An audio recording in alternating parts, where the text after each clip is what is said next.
Good day, y'all. It is Kavi's Corner, day 7 roundup of the Australian Open tennis tournament.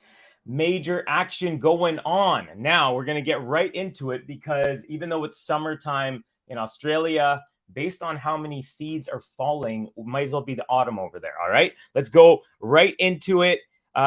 Biggest upset of the day. I think that's a unanimous. It goes like this. Wimbledon champion Elena Rybakina beats the world number 1 and title favorite Iga Swiatek 6-4, 6-4 to reach the Oz Open quarterfinals. Elena is looking in Grand Slam winning form.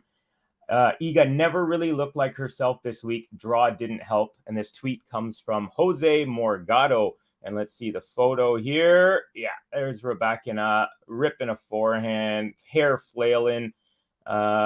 Hey, look at that. Never noticed. RBK. Oh, I thought she was Reebok and she was with RBK. That Rybakina, that would have been crazy. But she's with Adidas. Anyways, and so there you have it, folks. The number 1 seed and tournament favorite is now out. All right, up next, what do we got? I got my list here, so I know what I'm going to pull up before I actually pull it up.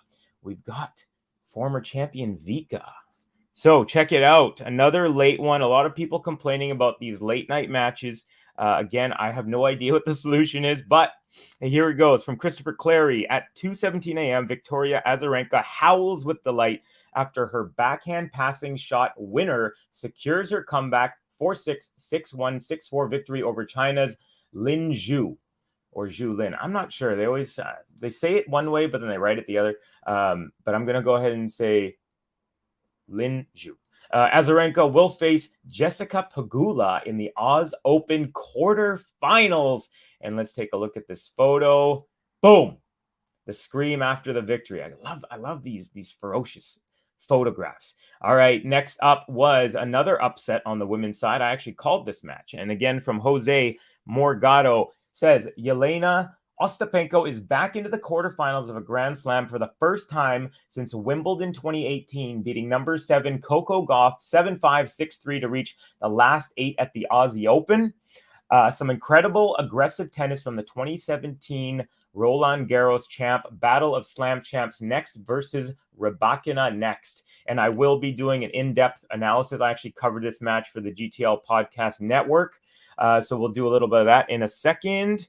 And then another one, let's get into Pegula. Just Pegula, the ever-consistent, getting to the point where there's no more surprises. She just keeps on winning.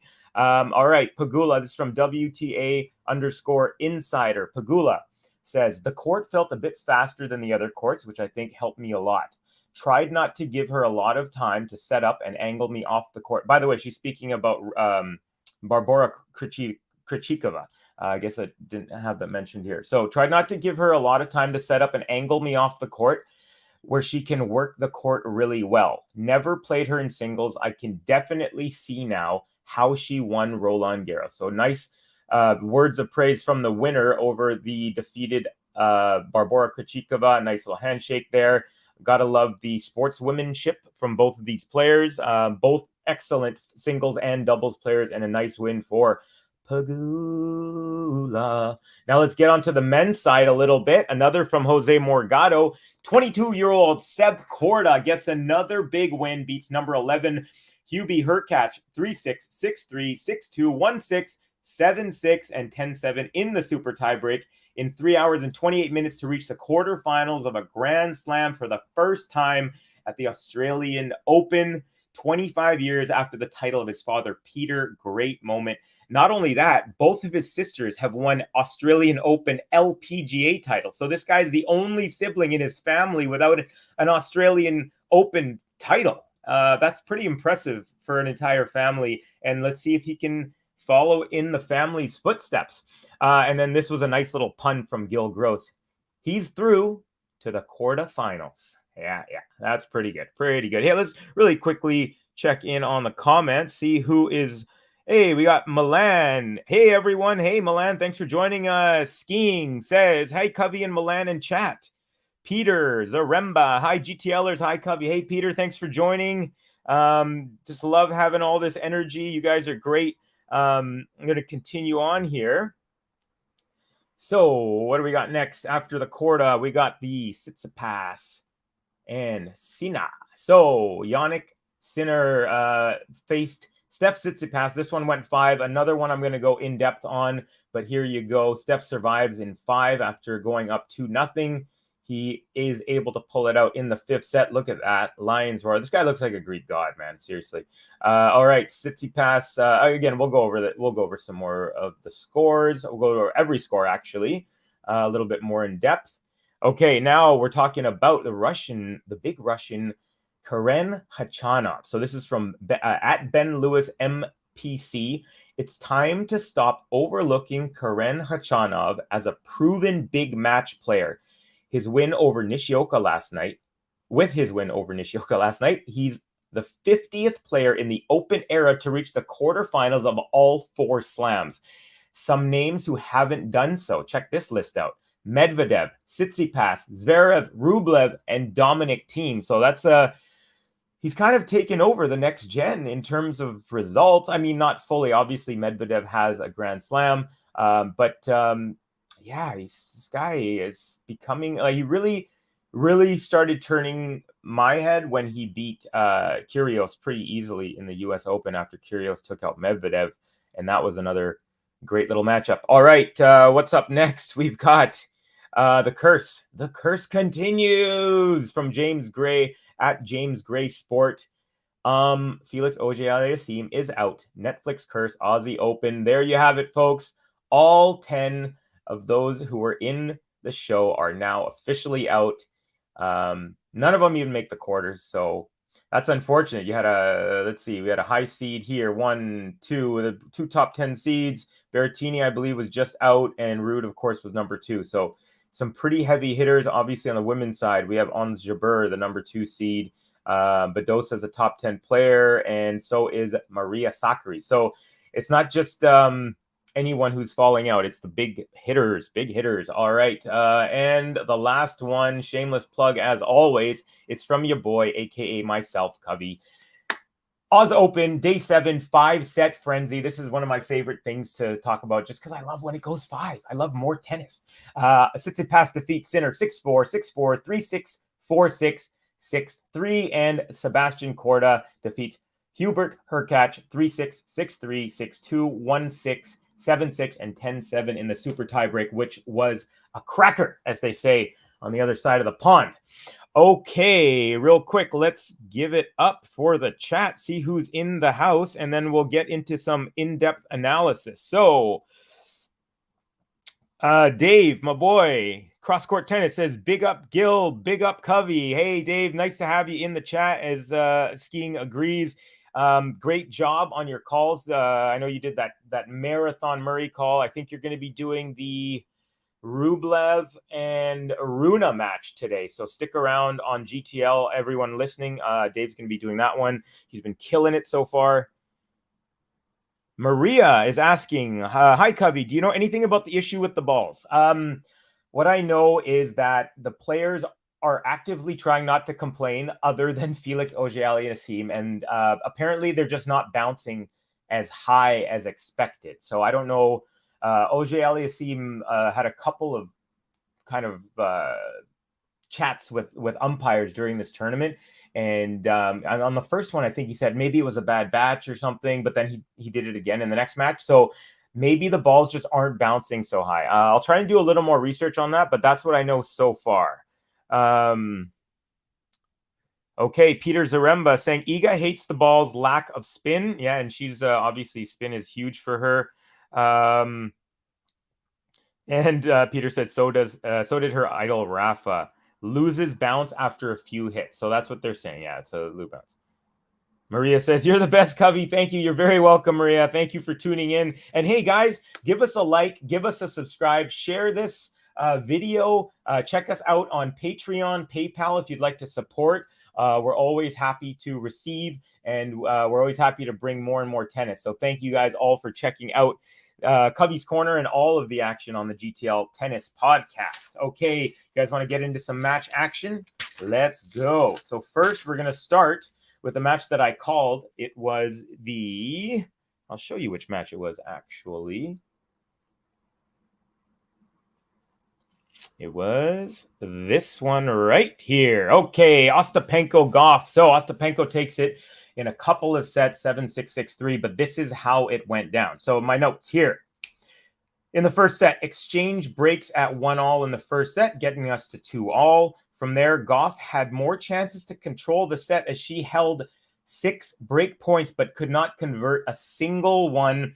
And this helped Ostapenko gain the momentum. When you can save so many break points, you start your opponent starts getting a little disheartened. So now Gauff serving at 5-6 in the first set. Momentum's on Ostapenko's side. Ostapenko takes advantage of her second break point of the set, and it's the first set point which she converts. So she takes it 7-5. Now,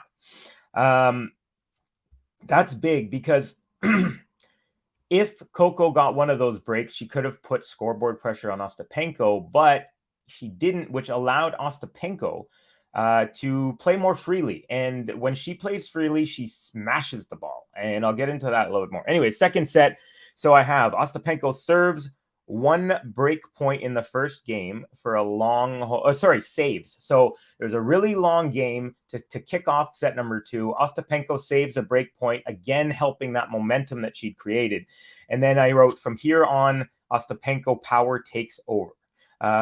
She only gives up 1 point in each of her service games for the rest of the match. So 4 more games she serves, and she only gives up 4 points combined in those 4 service games. Gauff drops serve at 3-4, now down 3-5, and then Ostapenko closes it out 6-3. Now I got a quote here from the press conference that I liked from Coco Gauff. She says, "When you play a player like her and she plays really well, it's like there's nothing you can do. I wouldn't say nothing because every match you play a part in, but I feel like it was rough." Yeah, so what was happening basically is Ostapenko, when she got her momentum going, she was able to just hit the ball early, and she had Gauff moving side to side all afternoon from the middle of the first set onwards. And she basically just waited for Gauff to return a ball that was a little bit short, and then she crushed it. She was just ripping winners, man. I mean, the power that Ostapenko, Sabalenka, Garcia, there's a couple more in there that have, there's a tier of women, and it's a small tier, and Ostapenko is in there. So great ball striking and a phenomenal effort. One other thing, so if you caught my stream, Ostapenko was basically, and this is common for every time she hit a ball that was called out by the automatic line call, she would just look to her box and kind of complain and say, "Was it really out? I don't think it was out." And the line calling system is bogus.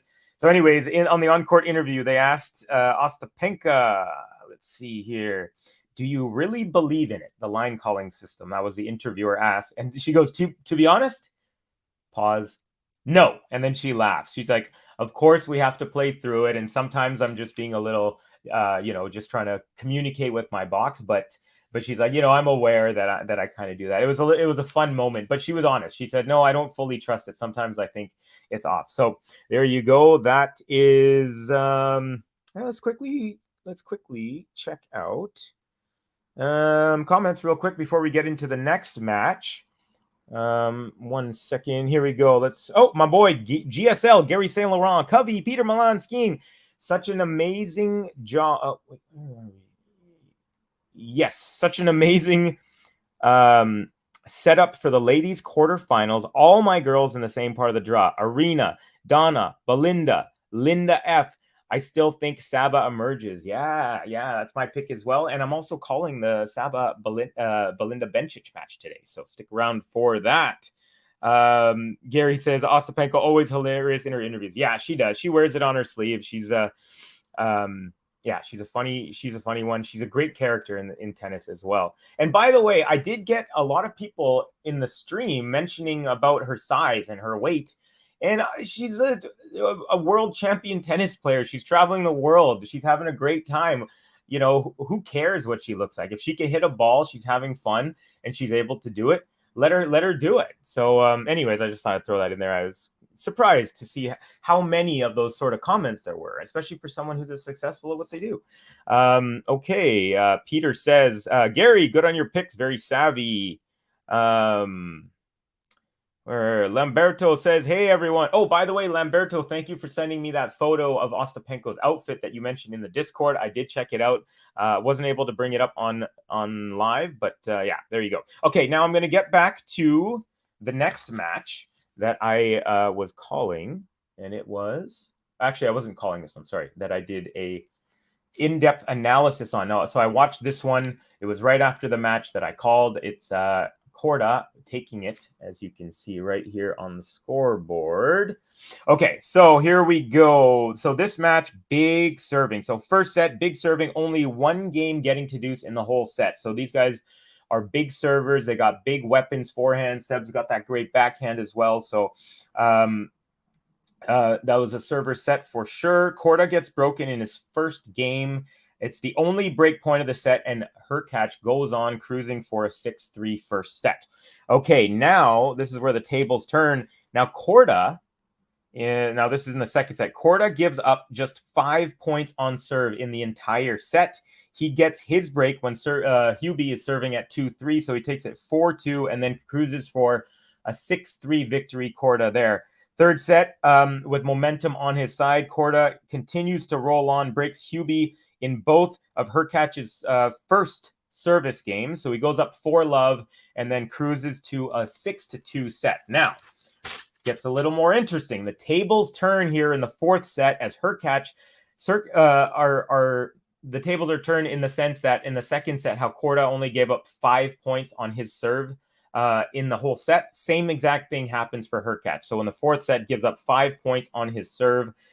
Tables turn. Hurkacz service games are quick, and this time it's him who allows 5 points. That's what I had in my notes. Hurkacz breaks twice, takes it 6-2. Now, fifth set, we're on serve without any break points until Korda now. Now we're in the business end of the fifth set. Korda's serving at 5-all, and he saves 2 massive break points on extended rallies and ends up holding. So that was a huge moment in the match. That was, I'd say that was pretty much could be considered one of the biggest turning points, although it does, as you'll see in a second, it gets to a tiebreak because after saving those break points, Hurkacz goes game to love, serving at 5-6, and here we go. 6-all tiebreak. Let's go. Super tiebreak. Now, tiebreak. After 10 points, Korda up 2 mini breaks for a 7-3 lead. So now you're feeling like, okay, match is in the bag. But hold on a second. Hubie Hurkacz says, storms back, leveling the match at 7-all. But unfortunately, right after leveling the match, after getting 4 straight points, Korda gets a mini break on the very next point. So now he's up 8-7, and now he's serving. So Korda has the match on his racket. First serve is good, gets the point, all good. Now we have our first match point of the match, and then, man, this was a great rally. So now at 9-7 Korda, he serves, ball goes in, and we just go back and forth. I think it was like 25, 28 shot rally. Ends up with Hurkacz hitting a backhand just wide and Korda taking the match. It was a phenomenal match. The tiebreak was absolutely crazy.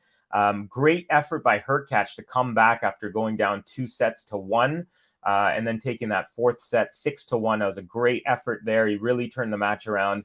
And then we had a phenomenal match from like the fifth set. Like I said, there's no breaks. We're going hold until 5-all. And then we finally see some breaks. Korda with a massive game. And that's going to help him, when you're playing a top 10 player in a Grand Slam for a quarterfinal for the first time and you save huge break points, that is massive. So anyways, let's see what happens. See if he can keep on rolling. He'll be facing Khachanov next in the quarters.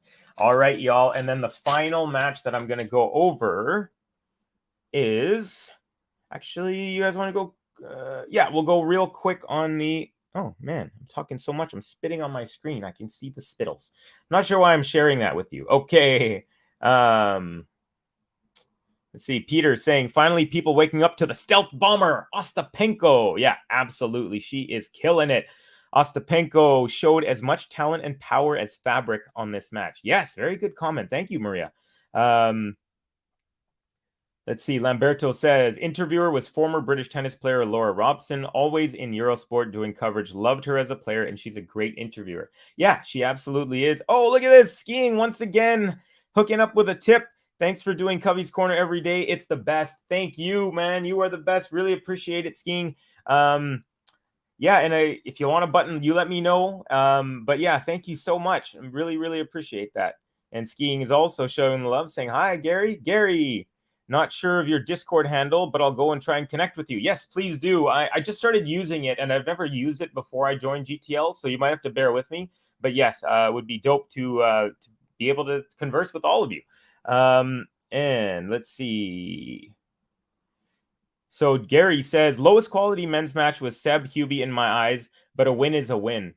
Yeah, I mean, it was one of those matches where whoever won the set dominated the set, so it didn't feel, but that fifth set and the tiebreak was some great tennis, in my opinion. Okay, let's go into the final match of the in-depth analysis, and that one will be, let's put this up on your screen, is this guy. These guys, I should say. So, voila. Stefanos Tsitsipas. Oh, actually, there we go. A little bit nicer looking. Okay, Tsitsipas versus Sinner. So, sets 1 and 2. Steph dominated with his serve, +1, especially on the forehand. And he was also moving Korda around with his backhand, which is not so easy to do against a player of Korda's skill level. Tsitsipas, that's obviously, we all know that's a big that could be a weakness when he's playing strong hitters off the ground strokes who can really push his backhand. So, but anyway, Steph dominant there. So first couple sets, he takes 6-4, 6-4, pretty standard. 2 breaks to 1 in each of those sets. Now, third set, Sinner all over Tsitsipas serve. He held 10 break chances in the set, only converted 1. And that's all he needed because he took care of his serve for the rest of the set, takes it 6-3. All right, fourth set, I wrote more of the same. Sinner 1 for 8 on breakpoint this time, but again, it was enough as he takes it 6-4. Now, fifth set, this is where it gets going. Steph looking more focused from the outset. You could tell these are my notes as I was watching. He says not losing ground strokes battle anymore as he was in the third and fourth set. So basically, Sinner was dominating Tsitsipas, especially on the Tsitsipas serve on just both sides. Ground strokes, he was just owning. You just felt like as soon as the rally got into 3 points or 3 rally shots or more, you were like, Sinner's winning it. Absolutely no doubt. That turned Tsitsipas. So it's almost like, as I had the feeling that Tsitsipas was putting in like 75% effort to try to win the fourth set, but he was conserving that last 25% so he could keep it in reserve for the fifth set. And that's just what he did. And it's not a bad play. It could be a little risky because, you don't want Sinner to get that second set fourth set tied at 2. But hey, that's how it went down. And then I have Sinner losing steam on his serve, being down. I can't even read my own writing. Being down 0-2, catching up. Okay, so Steph has a combined 6 break points in the middle of the set and converts just the one he needs when Sinner is serving at 2-3. So now it's a 4-2 lead for Stefanos Tsitsipas, and he cruises on his service games. He only loses 1 point on the next 2 service games and takes it 6-3. He will face Jiri Lehecka, the Czech 21-year-old who upset Felix Auger Aliassime. So there we have it, folks. That is your in-depth analysis from last night. Now I'm going to quickly go into the score lines for the entire day on the men's and women's side. So here on the men's side, as you can see, fourth round, we have Tsitsipas defeats Sinner in 5. We had that score up there for you. Lehecka takes out Felix Auger Aliassime 4-6, 6-3, 7-6, and 7-6. So a couple of tie breaks and a big upset. Lehecka showed more variety than Felix to me. And I think in the future, this could be a matchup that Lehecka could could dominate unless Felix works on some stuff. He doesn't come up to the net as much. Lehecka is very comfortable coming up to the net for a youngster.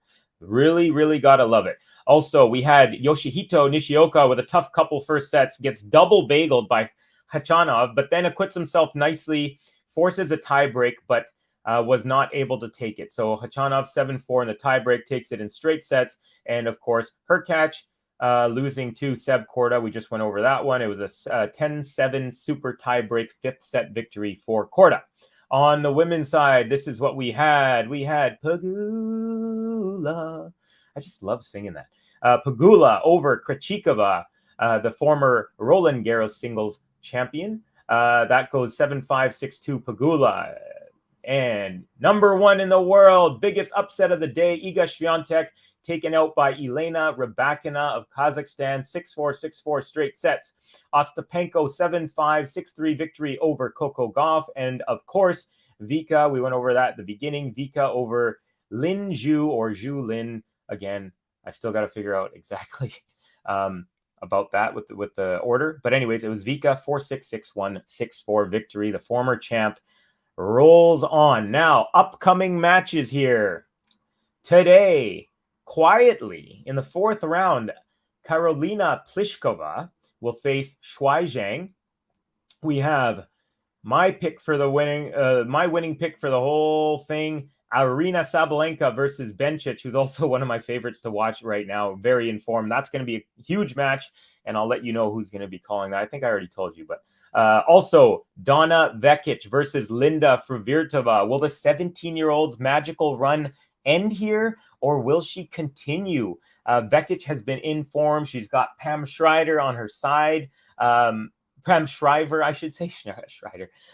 So yeah, some good developments. And then we have the Polish. Who thought that this poll would be further than Iga?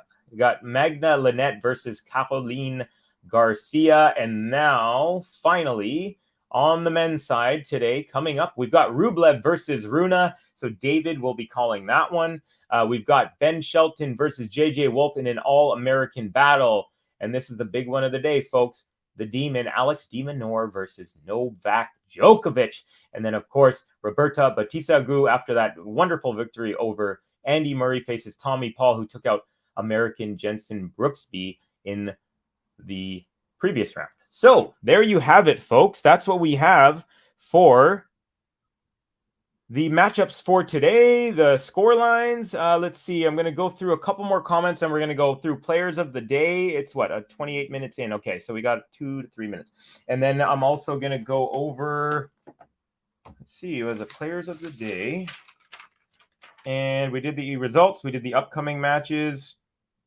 Okay, so player of the day on the guess. Take a guess who you think it is on the men's side. I'll give you about 10 seconds while I find this button.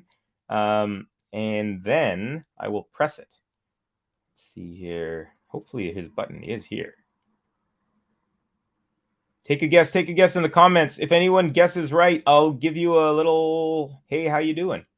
Here it is. Here's the man who I give the player of the day on the men's side. Karim. Had to know. Karim. Had to know. Nice button. I actually don't think I've seen that button before. That was pretty fun. I like that. Nicely done by Ben, as always. Kills it on these. And I had the other. So I have on the women's side. Actually, let me see who guessed. Let's see. Has anyone? Gary saying, has anyone even mentioned Pliskova in week 1? I mean, I've only been able to, I haven't done her actual matches. So I only do my in-depth analysis on matches that I've seen most of or all of. And I haven't seen any of her matches, partially due to the time zone she's playing.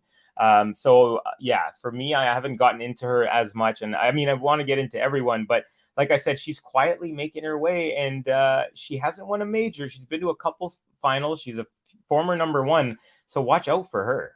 Definitely. And then Gary also says, Donna Vekic, look out WTA if she remains healthy.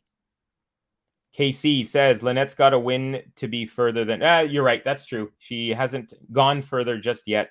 They've just made it to the same spot. So thank you for that. And the guess from Lamberto was Tsitsipas. Not a bad guess, but I went with Khachanov because it's such a dominant performance. And let's see, my player of the day on the women's side. I saw the button, but where did it go? It is right... Where is this thing? Oh, here it is. Women's player of the day. Rybakina.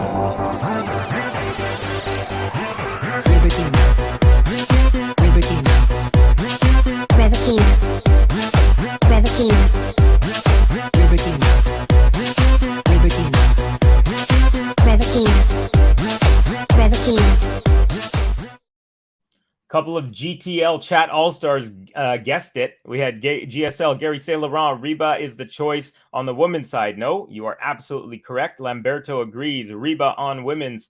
And also Gary says, Karen, I must admit he was overwhelming. Absolutely. Just ask Yoshihito. All right, y'all. Let's see here. One more from Gary. He says, I'll never doubt Khachanov again after the way he tore up Nick in the ear. That's exactly what I was saying earlier as well. So good eye there. All right, y'all. So what do we have coming up on the GTL network? Well, we will definitely have Novak versus De Minaur. We will definitely have Rublev versus Rune. David will be calling that one. And your boy, that would be me, calling Sabalenka versus Bencic. That's the first match in the morning today, day number 8. Also, I want you to check out, Ben just put out a Novak Djokovic injury update video. So please have a look on our GTL network. It's only about 5 minutes. You'll be totally up to date on how Novak is doing before that match today. All right, y'all. Thank you so much for joining me. As always, I love doing these segments. I love the interaction. And just love talking tennis with you guys. So thank you again. I am Kavi from Kavi's Corner. And forgot to do something here. I got to work on this. Anyways, I just want to say thank you all very much. It is your boy. I will be back tomorrow, and I'll also be back a little bit later for the Bencic and Sabalenka matchup. Take care, y'all. Kavi from the GTL podcast. It's Kavi's Corner. Give it a like. I said give it a like. Leave a little comment, share the video, and hit subscribe. That's right. It's your boy. Check out this other video.